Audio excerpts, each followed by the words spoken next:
offer some sort of help or joy or happiness to others. Coming back to this text here, the verses that we read about serving, as last week we heard, serving people are the greatest people in the sight of God. If any man serve me, let him follow me. Where I am, there shall my servant be. If any man serve me, him will my Father honor. Where I am, in the same place he will be. Normally, any king offering anything, he will say, half of the kingdom I can give. But here is the king says, I am giving even my throne. That is for the people, those who serve him. We read in 22nd chapter of Revelation that his servants shall serve him and they shall see his face. Dear children of God, serving spirit is a beautiful spirit. But in the world it's the other way around. We want others to serve us. That should start even in our home. Husband should try to help the wife. Wives should try to serve the husband. Children should try to serve the parents, and vice versa. Expecting help will make us miserable. We don't find any time Joseph was expecting help. If he had been expecting help, I would think he would have been a depressed, disheartened, disappointed person, because there was no help coming. But we find here he became a cheerful person because he served. And so, once again I want to tell about this. If you can't get on with somebody and you find always it's difficult, one thing is sure, God's plan about your life will be defeated. Somebody that comes to your house or your working place or in the church, that somebody in contact with you, there is a divine purpose in it. And if you cannot get on well and you just keep away from that person, it's all right. But I want to tell you, God's plan about your life will be defeated. God cannot fulfill his plan. Some people, they cannot get on with own daughters, own sons, own parents. I want to tell you, it's a very sad thing. God's plan cannot be fulfilled in them. They may not be changed. Potiphar, I don't think he was changed. Potiphar's wife, I don't think she was changed. I don't think the butler was changed. I don't think the baker was changed. But that didn't matter. Wherever Joseph was placed, he was a blessing. Be a child of God. Before we go to the next, I want to tell again. If you cannot get on well with others, if you cannot be a blessing to the people who are near to you, around you, forget about your being be a blessing to the people who are far away. Let's close our eyes and let's praise God that wherever God has kept us, whether people may be like lions or leopards or tigers or whatever state they may be, or like poisonous snakes, we should become a blessing. God may make us a blessing to others. Our proud and arrogant nature should go, and we may be able, a yielding, gentle, the meek spirit God may put, so that we can be a blessing to others. Shall we praise God? Praise Thee, praise the Lord. Hallelujah. Why don't you raise your voice and praise God? Hallelujah, hallelujah, hallelujah. Thank you, O God. Thank you, O God. Thank you, O God. Thank you, O God. Thank you, O God. Thank you, O God. We will go to the next verses, verse 5 and 6 and 7. And they dreamt a dream, both of them, each man his dream in one night, each man according to the interpretation of his dream. The butler and the baker of the king of Egypt, which were bound in the prison. And Joseph came in unto them in the morning, and looked upon them, and behold, they were sad. And he asked Pharaoh's officers that were with him in the ward of his Lord's house, saying, Wherefore look you so sadly today? It's so beautiful to read about him here. What we find here, he came, and sixth verse says, Joseph came in unto them in the morning. Not standing far away. He came in unto them. That means he went right into the place where they were and asked. That shows a caring nature. If somebody is sick or weak or sad, far away standing and casually inquiring, it's all right. But what we find, he went right in the place where he was. They were. Like we read in the Good Samaritan story, Samaritan came to the very place where that wounded man was. The Levite and the priest far away saw that man and went away. But Good Samaritan came to the place where he was and inquired. And asked, why are you sad today? This morning. He wanted to cheer them up. So if he was asking them, why are you sad? Why you have a sad face? Then what do you realize from that? How might have been the face of Joseph then? Pardon? Might have been? Might have been sad also, isn't it? Yes, some people are. Nobody. And then cheerful, isn't it? Otherwise he could have told, oh, why are you sad like me? No, he was not sad. That is why he was asking, why are you sad? He wants to make them, to cheer them up. If he had been sad, he couldn't help others who are sad, to make them. If at all there was a person in that prison who could have been sad, that was Joseph. These people, obviously the Bible itself says, they offended Pharaoh and brought down there. They might have done something, mistake. Some mistake they might have done. So in the case of Joseph, Joseph is in the prison being good. Instead of people appreciating his purity and faithfulness to his master and rewarding for that, he is put in the prison. And Joseph in the prison well before butler and baker came. So, if at all there is any reason that anybody could have been unhappy and sad, that could have been Joseph. But in that place too, we find Joseph obviously had a cheerful face. What do we learn from this? In your personal trials, if you get discouraged and disheartened, you cannot be a blessing for others in their trials, similar trials. So, similar trial that Joseph was facing, actually worse trial than these two people he was facing. There, he was not discouraged. He was not disheartened. So, in your personal trials, if you get disheartened and disappointed, you cannot become a blessing to others, those who go through similar trials. So whatever trials God is allowing in your life, after you get victory over that, those who are going through similar trials, you can become a blessing. Suppose you became sick and you continue to be sick. You lost your faith and you lost your trust in God. And then somebody became sick with similar sickness. How can you go and encourage others and then ask them to trust in God, have faith in God? When you are in that state, you are not so. So God allows trials in our life. One particular blessing is that after overcoming that, we may become a blessing for others.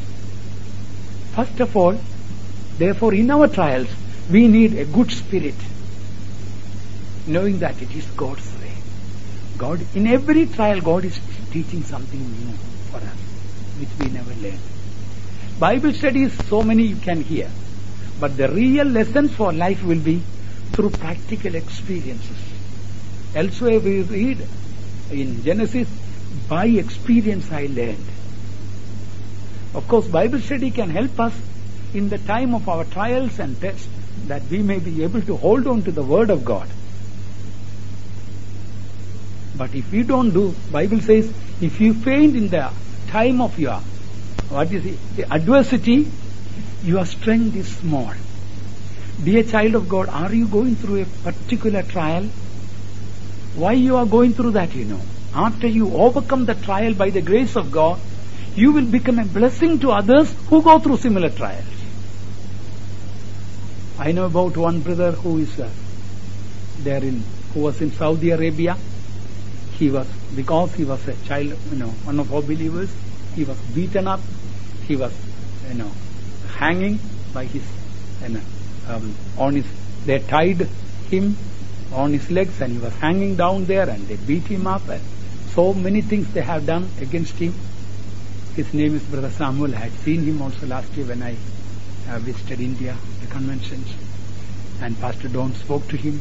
He told in the prison situation, that was the most blessed. I heard with my own ears when we were on the speakerphone with him when he came out of the prison. Some of the words he told, that was the happiest time I had. He knew that his wife would have been very distressed.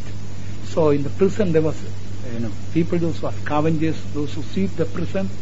One of them, he was able to give on a tissue paper or something a letter to his wife. It has to be smuggled out. They don't allow that. He told calling her, I am having the happiest time in this prison. For the sake of Jesus I am suffering. You should be a proud wife, knowing that your husband is suffering for Jesus. It is such a privilege for you and for me. And words were so encouraging. Of course he did not, he refused to divulge some of the, addresses he asked. The police, religious police asked, addresses of our believers. He didn't give. And after suffering them, after he came out of the prison, he told Pastor Don, I would like to go once again. Not that he, make mistake again foolishly to go. He told me that was the happiest time in my life there. God was with me. He was able to share the gospel with other prisoners, pray for them. So, it is not the trials that make us unhappy. It is our attitude towards our God. If your heart is not right with God, even if you kept in the most comfortable place in the world, you will not be a happy man. You will be distressed. But in our trials, if we are able to see God in our trials, in every trial we can come out in flying colors. I told you the first is the test of purity.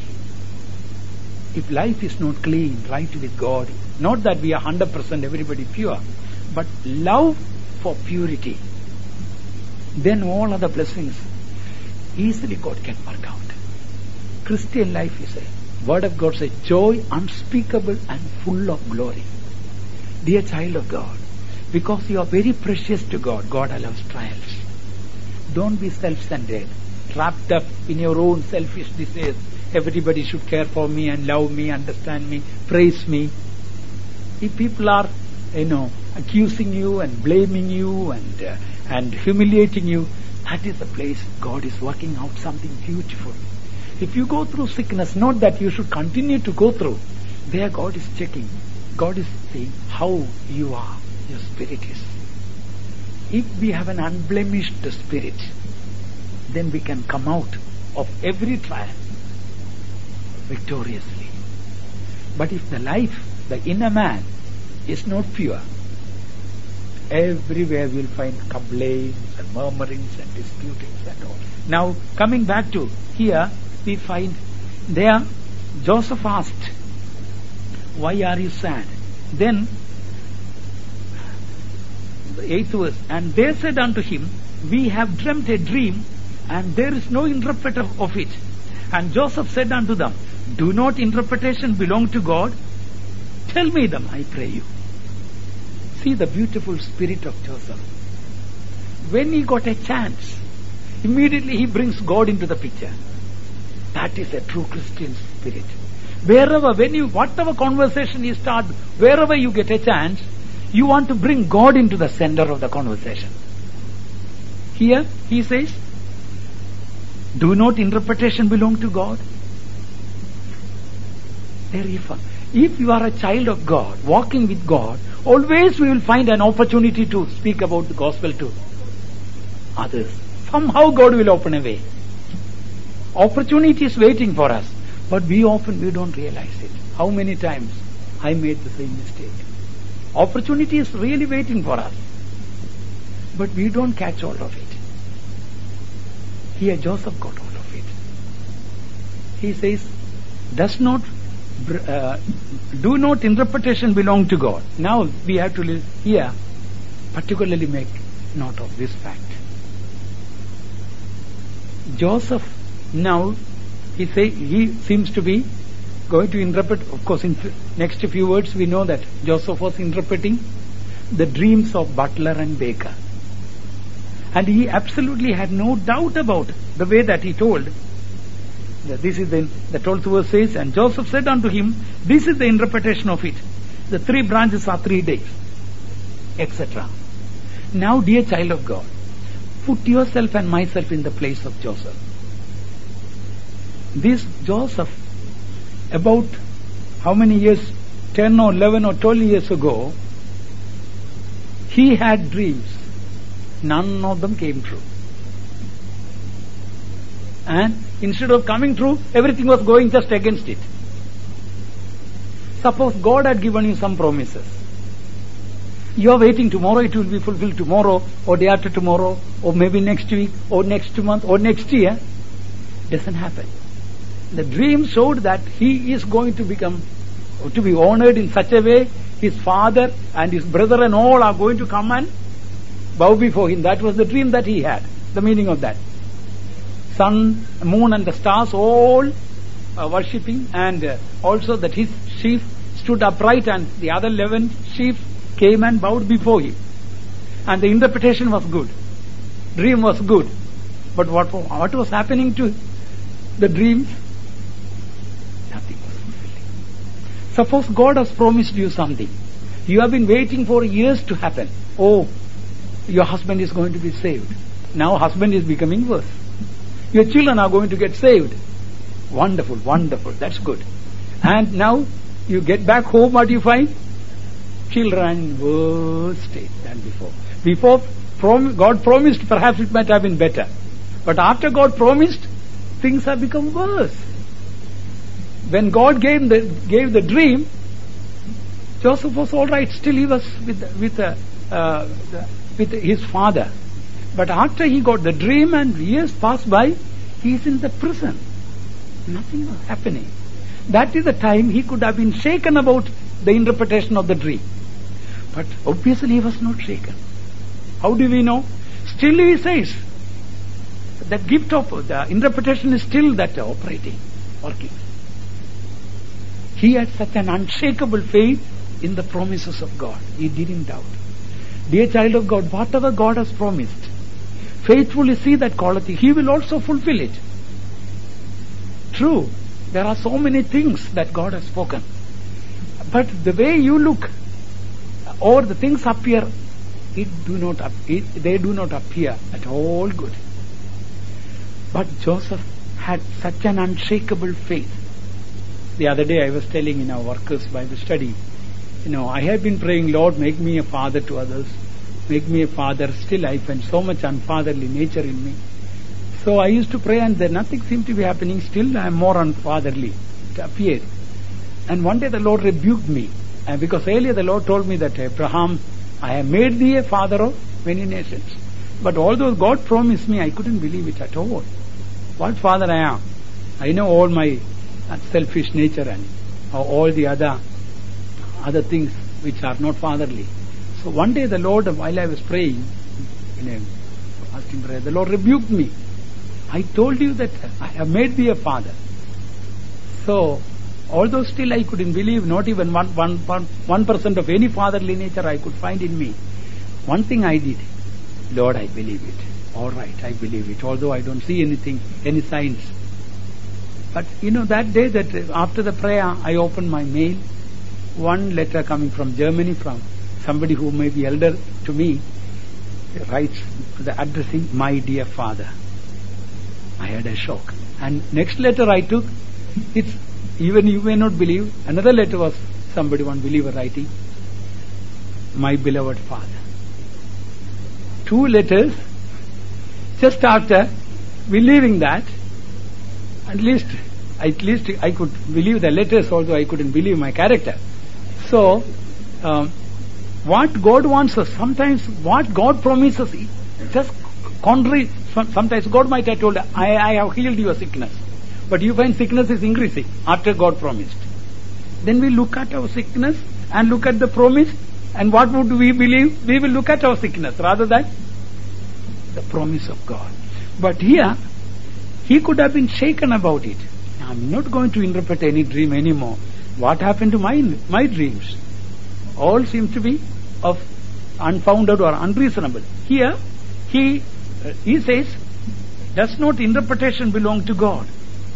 And then, what he says, they were telling about the dream, and he interpreted the dream. We know the dreams, we will quickly read that dreams. And the chief butler, from the 9th verse, and the chief butler told his dream to Joseph and said to him, in my dream, behold, a vine was before me, and in the vine were 3 branches, and it was as though it budded, and her blossoms shot forth, and the clusters thereof brought forth ripe grapes. And Pharaoh's cup was in my hand, and I took the grapes and pressed them into Pharaoh's cup, and I gave the cup into Pharaoh's hand. And Joseph said unto him, this is the interpretation of it. The 3 branches are 3 days. Yet within 3 days shall Pharaoh lift up thine head and restore thee unto thy place. And thou shalt deliver Pharaoh's cup into his hand after the former manner when thou wast his butler. Now the interpretation of the dream is given. He says in 3 days' time that those 3 branches show 3 days. In 3 days' time, you will be restored back to your position as a chief butler, and you will be giving again drink to the king. Here Joseph absolutely had no doubt about it. Perhaps this could be the interpretation, he didn't say. Remember, there was no Bible that time. Now when we say Joseph is a type of Jesus, there are so many things to prove from the Bible about it. We may say 7 is a number of perfection. There are so many things to prove it from the Bible. Like that, there are so many things.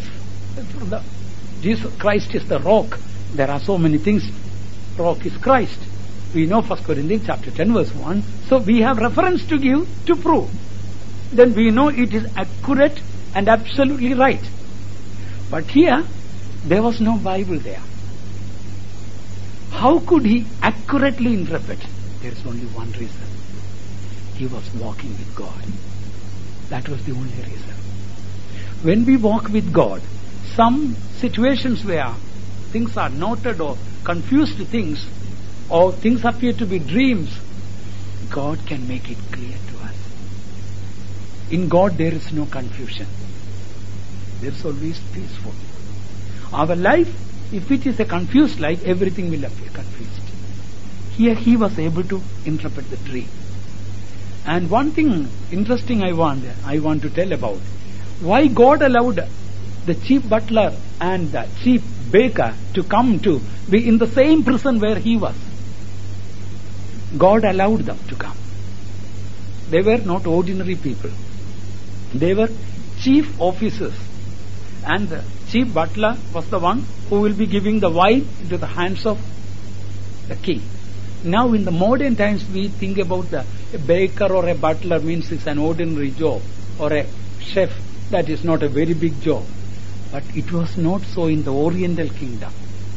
During those days, the persons, those who will be the baker and the butler, have to be very, very reliable people only will be employed.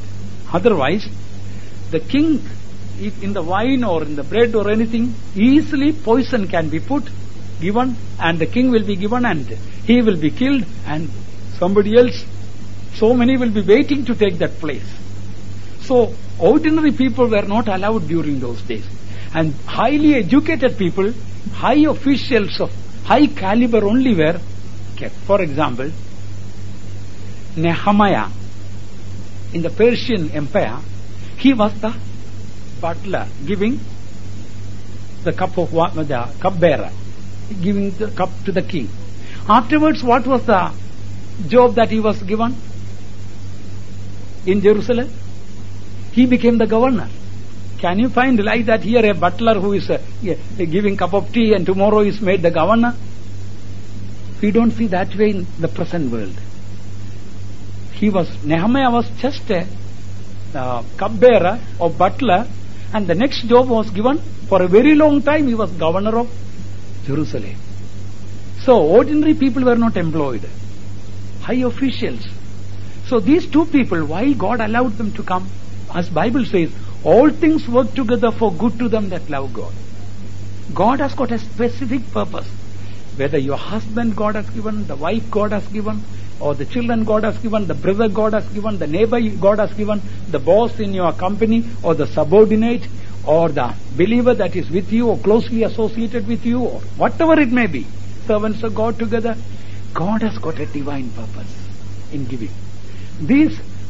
God was planning to make Joseph the next prime minister. So he needed some training. This was the training ground. First of all, he has to learn the language, Egyptian language. High royal language he had to learn. Not ordinary, slangs or anything. Colloquial language. He had to be in the palace of the king. To be to the prime minister next to the king, he had a commanding language was needed for him. And these people were highly educated people. And how beautiful his language became when one day, when his own brothers came to see Joseph was speaking in Egyptian language, and somebody was interpreting for Joseph to the Hebrew language. So the brethren could not understand, even hearing the accent of that. Suppose you are from a particular country, you will have the accent of that country. The people those who are from India, you know that hard Indian accent is there. So here, Joseph was speaking so fluently that Egyptian language, none of the brethren who came could understand this is Joseph. So what a way. He did not go to a college before. You don't find before king made him a prime minister, Joseph, you are just coming from the prison, you need some studies. Go and study the language first. No, I am ready. My language is ready. And you should know the political state and the, in my palace the things are, I know that. Because the people, those who lived in the palace, they were with me. Every day they used to share. They have nothing to do there. So obviously, the political situations, what type of king he was, and what is his character, because these two people are there, always with him, to talk to him. So God allowed the social, cultural, political or moral and all other matters of the kingdom, because these two people closely worked with the king. And they are the ones now with Joseph. Joseph is going to closely work with the king also. Be a child of God. See the wisdom of God. So when God allows some people whom we may not like them, they may appear to be ungrateful, hard, wicked people. But I tell you, if we learn to suppose if he didn't get on well with them, and he was in one corner hiding and the other two, because couldn't get on and they were on the other side, they had no communications, he will have still the broken Hebrew language, and he will be the slave's language he will be speaking. But God was doing a beautiful work in the prison. We know later on, as soon as he came out of the prison, straight away the same day he became the prime minister. Absolutely no crash course or anything to be done. Dear child of God, God is doing something beautiful in your life. Anybody that is you are allowed to live with, or to contact with, or to have fellowship with, whether in your workplace or worshipping place, we should take, it has got a divine purpose. God has got a future ministry to give us, not on this earth, may not be on this earth, sometimes even on the earth itself, but something we should see far beyond. How sad, but some people just cannot get on well with others, fighting, quarreling, and arguing and doing so many. I myself am guilty about it. We all have made mistakes. But I want to tell you, but our mistakes have already taught us a lesson. We should not live anymore like that. If we cannot get on with others, even the worst type of people we may be allowed to live with, they are the grace. If we learn to live with God, we can live with anyone. If we walk with God, we can work with anyone. Dear child of God, we should give up our proud, arrogant spirit. That is why we get upset with others, irritable, angry, offended. Pastor Don often used to say, a humble man will never get offended. Every time we get offended, what should we know? We are proud. We are proud. And if you get deeply offended, what should you know? We are deep pride. But we won't say that. We said, I am deeply hurt. I wish we say, I have deep pride, pray for me. That is the right way to express our situation. So, coming back here, so God's plan to make him the Prime Minister of the country, these two people were giving him training there. God allowed it. What a beautiful way that God worked. Eternity only will allow, dear child of God, to show why God allowed so and so to come against you, to poke and to pick on you, to irritate you, to always to pierce your heart and try to offend you. God allowed it. But if we don't have the right spirit, we react wrongly. The beautiful character of God cannot be implanted in us. If Joseph got upset and if he had not been serving them, if he had not been cheerfully serving them, I don't think these two people would have communicated with him. You are a Hebrew slave, came here, and what you have done is so bad. So we are great dignitaries from even though they were in prison, still they could have been proud about it and they could have avoided communicating. If that would have happened, all Joseph's future, God's plan could have been ruined. I tell you, so many people are ruining their own life, not realizing the beautiful plan that God has got for them. At least from today, let our proud, arrogant spirit be yielded to walk with God and work with anyone whom God has brought into us or into our life. Here, the interesting fact about this Joseph's the interpretation here, Joseph told, in 3 days' time, Pharaoh is going to lift you up out of this place, and you will be restored back into your position, and you will be giving again wine to the king. In 3 days' time, you will be released. Now, what we understand, dear children of God, Joseph's the gift helped him to know this gift of interpretation as Daniel had. That gift helped him to know that others, butler and baker, or rather, let us now only take butler. Butler, when he is going to be released in the prison, from the prison. But his gift of interpretation did not help him to know when he was going to be released from the prison. So, God gives gifts that we may become a blessing for others. Sometimes, the very gift that God has given to us may be with a cross attached to it.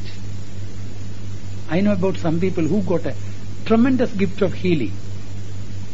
Pastor S.B. Ernest, you know. How is their health?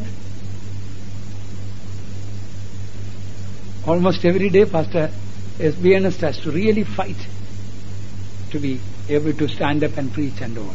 But wonderful healings take place. So, when God gives some gifts, it will be useful and blessing. Sometimes for us too, but there can be often a cross attached to it. I don't know whether you heard about Smith Wigglesworth. There was a great man of God in Britain, and Sister Dorothy Braid, who worked there.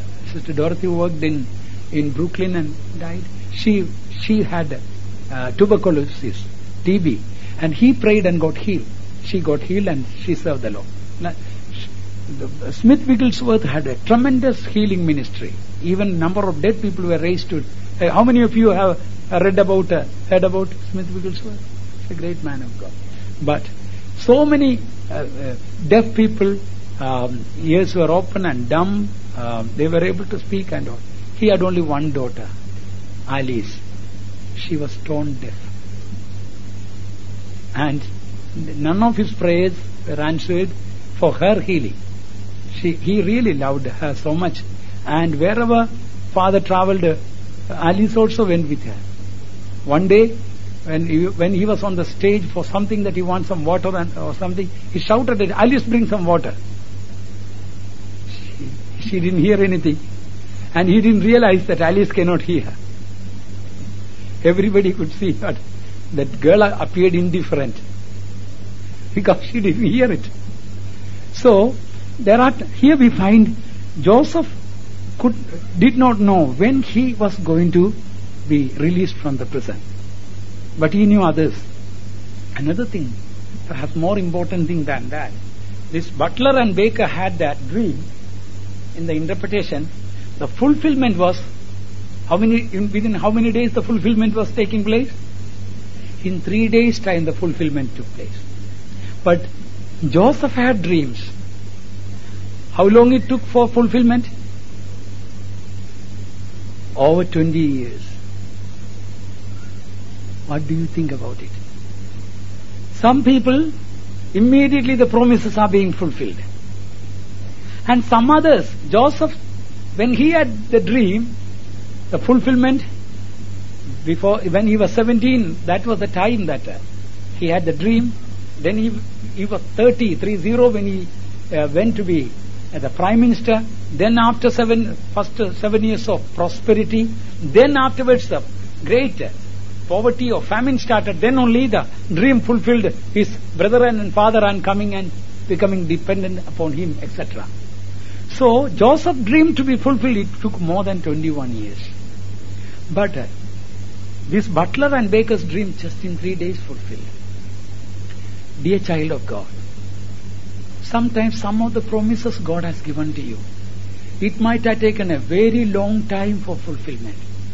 If that is so, God has got a great plan for you. That is why the promises are getting delayed. But if you are like a baker or a butler, we don't find any, even they are going to heaven or not, we are not sure. For them, immediately the answer came.